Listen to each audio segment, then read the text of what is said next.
Timing your retirement isn't just about picking a date on the calendar. It's a complex decision that can make or break your financial future.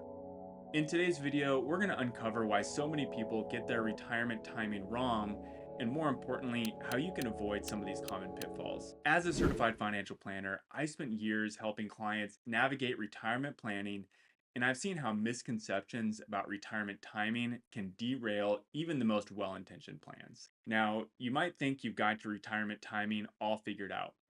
Maybe you've circled age 65 on your calendar, or you're planning to work until you hit a certain savings goal. That's what we're addressing today, and in this video, we'll break down the key reasons why people mistime their retirement, from underestimating longevity to overlooking healthcare options. But we just won't stop there. We're also going to dive into some practical strategies and client conversations that you can use to fine tune your retirement timing and set yourself up for long-term financial success.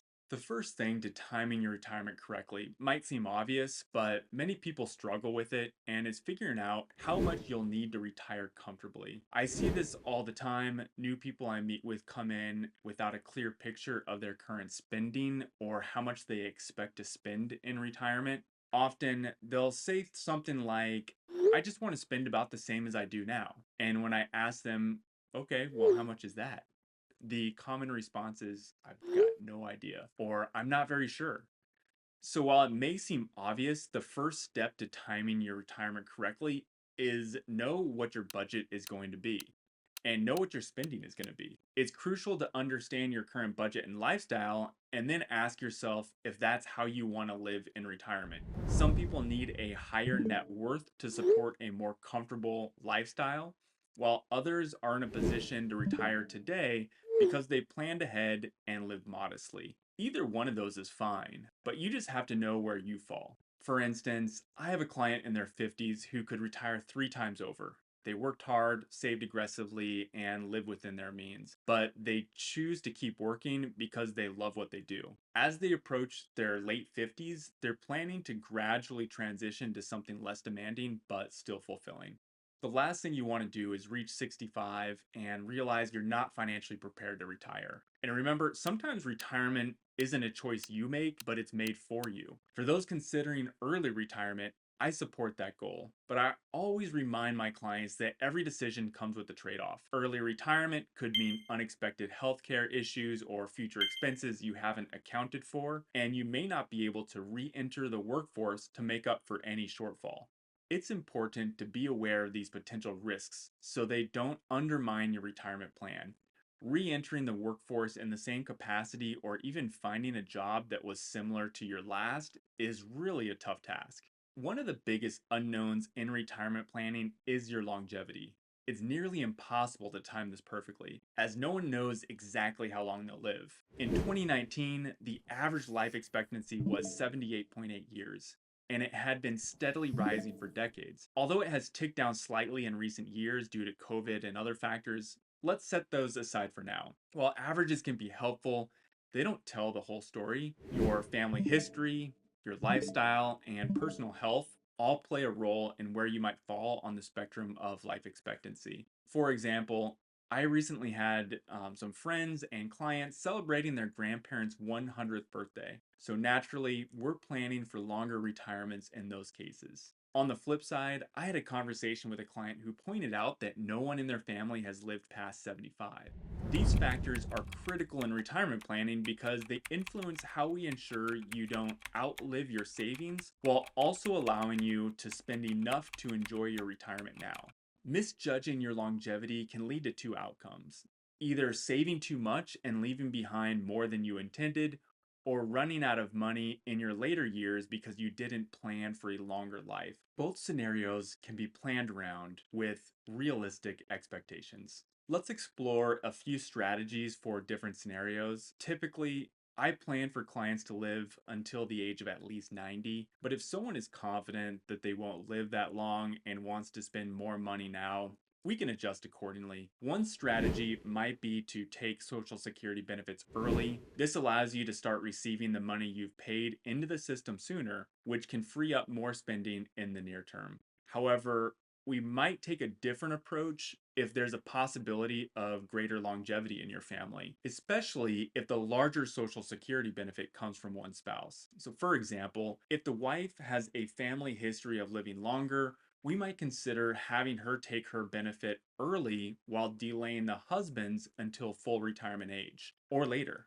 Why? Because Social Security includes a survivor benefit. When one spouse passes away, the surviving spouse steps into the higher of the two benefits, which can be significantly larger if the higher earner delays their claim. What people often overlook is that the surviving spouse only receives one income source after the other passes, meaning they lose that second income stream. While they receive the higher benefit, the loss of that second income stream can still be a financial strain. That's why timing Social Security properly is crucial to ensure that the surviving spouse is financially secure.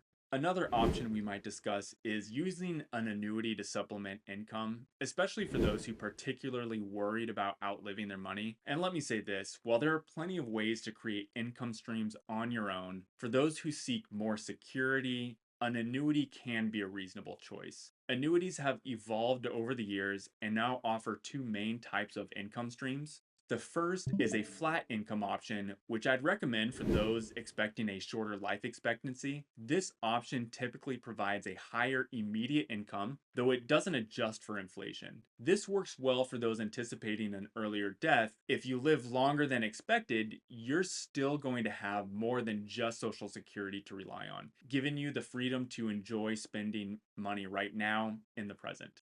The second option includes a cost of living adjustment, which is often tied to market performance. With this choice, you start out with a lower income benefit, but over time, your income can grow significantly. For instance, one of my clients just saw a 6% increase in her income for 2025 under this option. Compare that to the 2.5% increase announced for Social Security that just happened a few days ago, and she is thrilled. However, it's important to remember that annuities should only be a small piece of your overall strategy and retirement plan, not the majority of your income. While there are aspects of annuities that I'm not a fan of, for some people, they offer a sense of security and confidence in knowing where their income will come from without fear of outliving their savings. And for the sake of time today, we're mainly covering health related planning, but in future videos, I'll discuss market cycles and other factors that can derail retirement and how to fix that. So be sure to subscribe if you'd like to stay informed. The last important factor we'll discuss today in timing your retirement is healthcare insurance, especially if you're retiring early and you need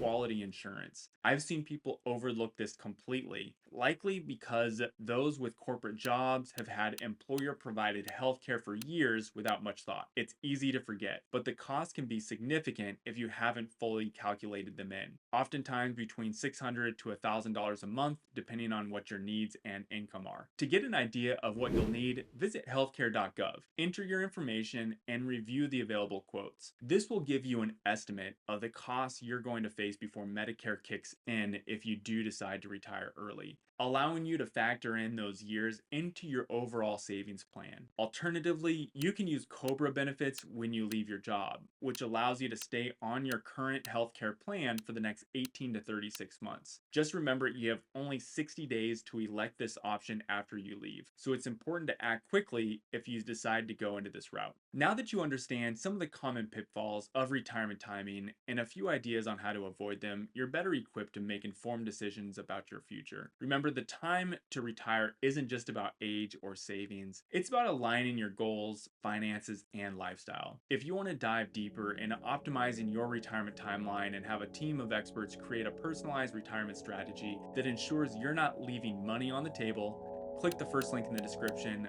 I'll see you in the next video where we'll tackle another crucial retirement topic.